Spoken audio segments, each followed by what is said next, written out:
Ôi.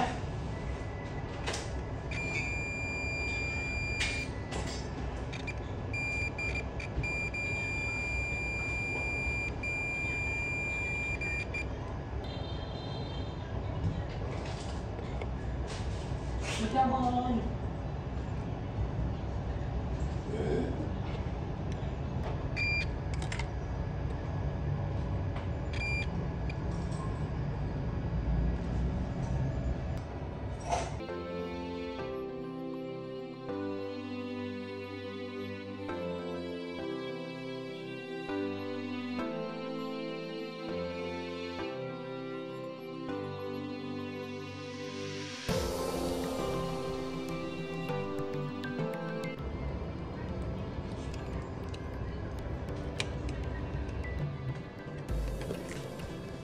Không ổn rồi.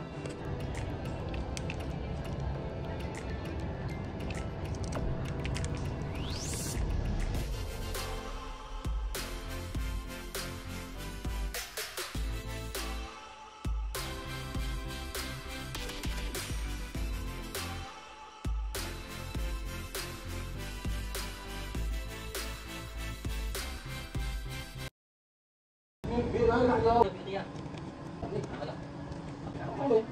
Nó còn đâu có cái cũng nhớ số rồi rồi cái chỗ nó không có nó không có đi nè mua rồi cái mấy món con thì từ từ số vậy đây là không ăn đấy chỉ bắt cái một hai cái này làm tốt nói đắng cái có cái gì mà để biết được rồi